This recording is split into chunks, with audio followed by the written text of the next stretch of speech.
ما چې کوم ولاړ دي یا کوڅو کمې د ایمرجنسي پروګرام او تاسو ته پته چې کله یو ځای کله بل ځای اخره کې بین شکو په ایمرجنسي کې نو په دې باندې ګیله نه کوئ دغه موږ معذرت کوو.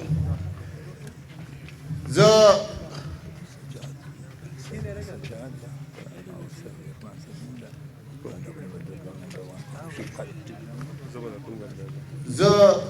مختصر خبره کوم. دا کنونشن دا موږ سره لپاره راوستی دی. موږ به زړې کیسې نه کوو چې ما دا وکړه ما دا وکړه ما دا وکړه. ورکر هر ځای کې ثابته کړه که په 9 مئی ده که 2014 کې په 14 اګست 126 درنه وه که دلته کې لاکډاون به و په هر ځای کې دوی ثابته کړه چېرې ورکر روزي. زه په 400 کې یو څو کسان منم چې هغوی هر ځای کې لومبۍ خو به زه شبقه د تحصیل او د هغې مشرانو ته عارفو او البته د خیرات تحسین پیش کوم چې په هر جهت کې دا خلک کلک ولاړ دي. دویم زه خالد د تنګي او د تنګي عوام ورکر په هر میدان عمران خان سره کلک ولاړ دي او دغه رنګې ډېر خپل مخالفین زه یو خبره کوم وایي که خپله چغې کاسې بل که بیا نه اچولې زموږ داسې خپل ملګري چې شکور خان پسې بیا خبرې کولې چې دا را ټینګې نه دی نن همدغه شکور دی چې قوم ته دنیا ته ثابته کړه چې شکور کلک ولاړ دی لکه د ازمري ولاړ دی او نن دې ځای کې دا په کوم حالاتو کې جلسه کېږي دا دنیا ته پته ولګېده چې په هان مارکي کې موږ باندې سیل شو هلته کې بیا زموږ پېټرول پمپ هلته کې بالکل اده سیل شو او هلته کې اوس هم ظفر صدیق سنگین زمارو اسد دا ټول ناست دي او اوس یې پته موږ دلته جلسه کوو او پولیس دا پته نشي جلسه کوم ځای کېږي. نو په دې حالاتو کې بیا ورکر را پاڅېده وي که هر ځای وي موږ به ځو او موږ به د عمران خان شاته کلک ولاړ یو. نور په شپه نه کېږي. که موږ دا وایو چې یاره تحریک وایسته ما ته به یو سړی تحریک چل ښي ما خو هغه پارټۍ کې وخت تېر کړی ده باچا خان د ولي خان چې هغوی تحریک شروع کړی دی او بیا په دې صدۍ کې چې عمران خان تحریک شروع کړی دی دنیا ته عمران خان وښول. نن زه هر یو کس دا وایم مونږ راشو چاته خبرې کوو ما دا وکړه ما سم کړي دي چا تحریک کړی دی زما قاید په جیل کې پوه دلته زه آزاد ګرځم دا زموږ تحریک دی دا تحریک دې ته وایي روزه دا وتل به غواړي جیل ته به ځو دا په دې نه را زه خپل صدر ذلي صدر ته هم دا وایم 3 وړه تحصیل صدران راوله نن زما تحصیل چې هدې صدر ته کې نشته ولې زه هلته ځم او زه نه ځم دا ته کوم چا صدر کړی دا صدارت به داسې کېږي ستا قاید په جیل کې پروت دی او دلته خپله انا کې چې زه هلته ځم او هلته نه ځم دا د کوم ځای پښتو دا د کوم ځای تحریک دی. ما ته دوی نوم مه اخله نن په ما سخته زما په پارټۍ سخته راځه به د هر چا نوم اخلم. که موږ تپوس کوو پی ډي ایم وایي زموږ په کار نشته وی دا عدالت کار که عدالت تپوس کې وی دا خو موږ ته اشارې میلاویږي اشاره کوم دی د فوج راته اشاره کوي که ملیټري تپوس کې هغوی زموږ په سیاست کې کار نشته نو بیا ثابته دا شوه چې دا د امریکې اشارې دي فوج د هغې غلام دی عدلیه د هغې غلامه ده دا ټول نظام د هغې غلام دی. دا په دې نه کېږي. نن بل کسان پولیس او ولس سره میلو شي چې یاره دا کنونشن ونشي دا څه خبره شوه ته مه کوه ته یو 50 ځله کنونشن بل که د 400 دا عوام دا به روځي او دا په زور کنونشن کوي کوم ځای کې خیرات کوې او د فضل خان نه بس ګیلو ته په 9 مئی باندې رونوتې ته په 10 مئی رانغلې ته په 11 مئی رانغلې ستا ورکر په جیل کې نغړېده ستا په ورکر چې دی نارې پې تېرېدې زمانه باندې لوګې ته تېرېدې چې چا مزدوري کوله او په جیلونو کې پراته وو زه د ملک رکو او ته کوم ځای کې وې دا د کوم ځای پوښتنه ته لیډرشپ د څه کې زما لیډر په چارسده به د عارف احمد ځای وي زما لیډر په دې چارسده به شکور خان به وي زما لیډر په دې باندې انور تاج به وي دا خلک لیډینګ کوي پشه پشه په نه کېږي چې کله به یو دغه ونیسې د قومي وطن پارټۍ د کس پاوي دې به الکشن کوي پلاکیم تاسې د الکشن غم دی موږ د خپل قائد د عمران خان غم دی زه نن خواست کوم او نن په دې پنډال کې نن داسې شخصیت شامل دی داسې ورکر چې زه پې فخر کوم او د ډېر وخت نه وینم کله په جیل کې دا عرفان سلیم د پیښور دا یو تکړه ورکر دی پاتې زه نن اخري خبره کوم شکور خان تا ته هم ویم عارفه تا ته هم ویم انور تاج تا ته هم ویم د چارسدې لیډرشپ خپل لاس کې واخلئ او که چېرې تاسو دا نه اخلئ نو تاسو هم غداران بل نشته ځکه دا وخت سخت وخت دی په عمران خان چې کله باچا خان او ولی خان په جیل کې وو نو نوم یې ورکړ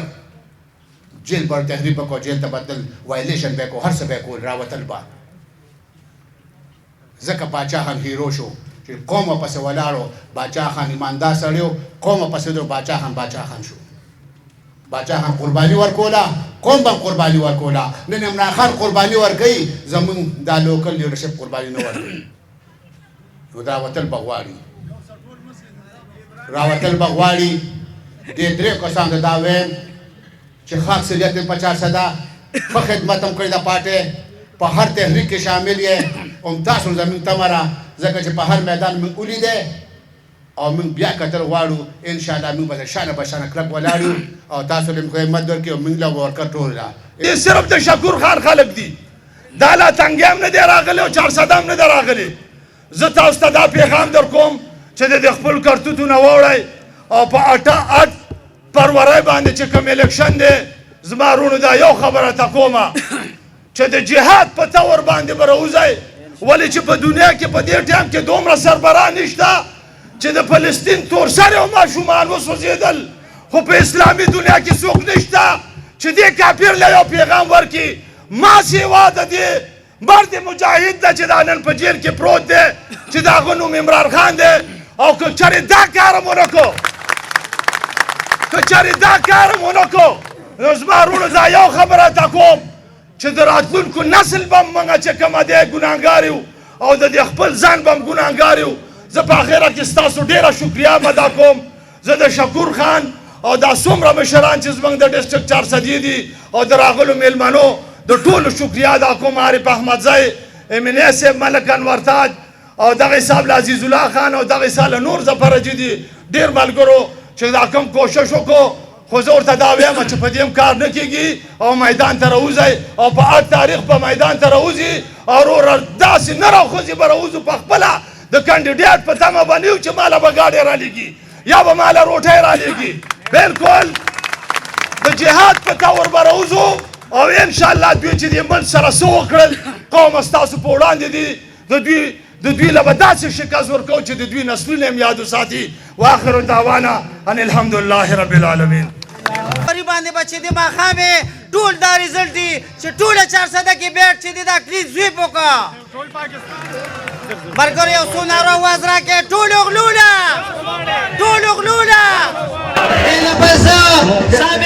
صدر جناب عبید خان ته خواست کوم چې راشي او د خپلو خیالاتو اظهار وکړي عبید خان ایاک نعبد و ایاک نستعین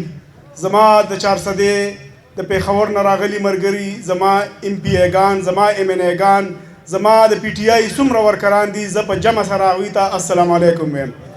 زما عزتمندو څنګه چې مشران وویلې او نور مشران هم ناست دي هغوی به هم تاسو ته وینا کوي خو زه یو خبره کوم چې اوس د الیکشن اعلان شوی دی زمونږ مشر په جیل کې دی زمونږ مشر همیشه دپاره مونږ له داسې یو دعوت را کړی دی چې تاسو به چرم نه مایوسه کیږئ. نو نن به یو دا وعده کوئ چې انشاءالله مایوسي به نه وي، چې څو پورې زمونږ روحي مونږ کې سایي مونږ ژوندي یو، مونږ به عمران خان سره ولاړ یو. ټیک ده؟ داسې د هغې نه بعد زمونږ مشر مونږ ته دا هم ویلي وو چې تاسو کله هم بدل اخلئ هغه به د ووټ په ذریعه اخلئ. د ټولو نه ښه بدل د ووټ بدلي. نو انشاءالله تعالی کوم چې د الیکشن اعلان شوی دی هغه ورځ باندې به راوځو، او څنګه چې زما مشر ویلې غالبا حاجي شاهد الله ویلې چې دا انتظار به نه کوو چې فلی شکور خان به ګاډی رالیږي یا به زما حجرې ته راځي یا به عارف احمدزی ګاډی رالیږي یا ملک انور تاج یا خالد خان. دا خبرې به ني. بس راوځو به خپلې خرچې به کوو، خپل تاوان به کوو، خپل کمپینونه به چلوو او عمران خان له به دا ګټه ورکوو. واده ده داسې که نه؟ ستاسو ډېره مهرباني، ډېره شکریه. الله مو عزت وکړه. یو مولانا صاحب هغه خوب ولیدو او دا یو سړی زوی و، دغه سړي نوم و جلال خان. زوی نامې جلال خان و او د پلار نامې بختي رحمان و. پلار یې هغه زوی ته وویلې جلال خان ته ملا صاحب چې بېګا دې راله پلار بختي رحمان په خوب کې راغلی و چې په ما باندې ډېره زیاته سخته ده، په ما ډېره زیاته سخته ده او ته صدقې ورکوه چې دا سخته را باندې لږه کمه شي. نو بختي رحمان یې د پلار نوم و، نو هغه زوی ورته ویلې مولانا صاحب ته ویل تا له څه ټیم کې خوب کې راغلی و؟ هغه ویل یاره د شپې داسې 2 بجې وې. ویل ما له 3 بجې رالی. بختي رحمان ورته ویل ما ته چې د دې ملا خبره ونه منې ګوره دا ډېر غټ دروغجن دی. دی مولانا صاحب ویل د جلال خان دا بختي رحمان خو ډېر منافق دی. ویل تا ته 2 بجې یو څه وایي او ما ته 3 بجې بل څه وایي. دا دلته چې کوم ډي سي ناست دی دا هم ټول بختي رحمان دلی دي. 2 بجې به درته یوه خبره کوي، 3 بجې به درته بله خبره کوي، 4 بجې به درته بله خبره کوي. د مچ د وزرو مړه طاقت هم دوی سره نشته چې تا ته دغه. او دا ولې دا عمران خان چې کومه خبره کوي ګوره دا ډېر چې په ګهرایۍ کې ورته وګورې دې خبرې ته چې زه حقیقي ازادي اخلم. نن ما ته ثابتېږي، په دې ورځ هم ما ته ثابتېږي چې زما کوم جمهوري عمل دی راغونډېدل دي، د آیین نه لاندې اظهار دی، خبرې کول دي، د خپل خلق راغونډوم او هغوی ته خبرې کوم. دا سیستم په ما باندې پابندي لګوي. کله وایي مارکي ته که لاړې هغې باندې سیل دی، که پمپ ته لاړې هغه در باندې سیل دی، او که د شکور خان په حجره کې دې ټیم کې ناست یم بار به درته ولاړي چې تا دا راغونډه څنګه وکړه. که ورته ودې ویلې چې جرم مې څه کړی دی بیا ورسره هېڅ جواب نشته دی. دا د مافیا دا د هغوی غونډه ده. ته وګوره 75 سال دوی زمونږ د میندو لوپټې خاصې کړلې او ځان له په اسټرالیا کې جزیرې واخیستې. واخیستې او که وایي نه اخیستې. دوی زمونږ د خویندو لوپټې راخ کړلې او ویشلولې او ځان له په بلجیم کې جزیرې واخیستې. دوی زمونږ د سپین ږیرو د هغوی ږیرې ونیولې جیل ته یې بوتله او ځان له پې څه وکړو په یون فیلډ کې پې ځان له فلیټونه واخیسته. دا سیسټم دې ټول عمر زه بېعزته کړی یم. دوی زمونږ بېعزتي کړې ده. دوی زما مشر، دوی زما کشر، دوی زما منتخب نماینده، دوی زما سپین ږیری، دوی ما زنانه، دوی ټول عمر دوی دا بېعزته کړي دي. دا ډېره عجیبه خبره ده. دا واورئ پاکستان چې کله آزاد شو په 1947 کې نو د انډیا چې کوم قانون جوړ شوی و په 1935 کې هماغه قانون و. تر دا 1973 پورې هماغه قانون و. خر رالی خو خر هغه و خو کته بیا پې بدلوله.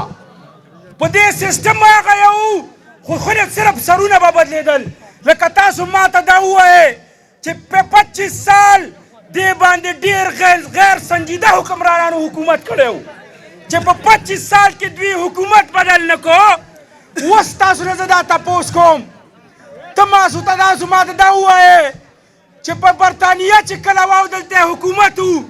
هغه ټیم کې ام ایس او ډي سي و 75 سال بعد هم ایس یو ډي سي دی. په هغه وخت کې هم ډي پي او اوس هم ډي پي او دی. په هغه وخت کې هم لیفټیننټ جنرال او لیفټیننټ کرنل او میجر جنرال و. اوس هم هماغه میجر جنرال او میجر کرنل دی. په هغه وخت کې هم های کورټ، سیشن کورټ او سپریم کورټ و. اوس هم هماغه دی. په 75 سال کې ډېر غیر سنجیده حکمرانانو د پاکستان نظام بدل نه کو. صرف دې د وجې چې د عوامو اینه به څنګه راښکاږو. دې ټیم کې زه تاسو ته یوه خبره وکړم. په انډیا کې چې کله د مودي حکومت رالی تر د اوسه پورې تاسو وګورئ هلته چې کله مسلمان ونیسي نو وایي جای شریرام ووایه هله به دې پرېږدم. داسې دا که نه ده چې جای شریرام ووایي مسلمان بیا ورته وایي اسلام پرېږدوه. په پاکستان کې خالي شکل یې بدل دی. د 9 مۍ مذمت وی وکوئ هله به دې پرېږدمه. د 9 مۍ مذمت وکړه په واچود رېدلې پسې هغه هم وکړو خو ویل نه تحریک انصاف په پسې هم پرېږدي لکه هلته چې در باندې اسلام پرېږدي دلته به در باندې تحریک انصاف پرېږدي. دوی په انډیا کې جای شریرام او دلته 9 مۍ هلته اسلام او دلته پاکستان تحریک انصاف دا د دې حکمرانانو سره سوټ کوي چې هغوی ته خپلې فایدې والي. یوه خبره درته کوم اخري دوی خبره وکړله دلته پولیسه په سوونو باندې دفعې ورسه دي ورسه دي که نه دي اوسه ورسه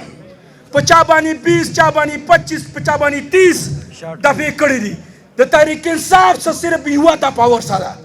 او ډېره طاقتوره دفعه د ځان په ذهن کې واچوئ. د الیکشن په ورځ باندې په بیلټ پیپر باندې چې کوم د بیټ نښه ده هغه دفعه پې پاټک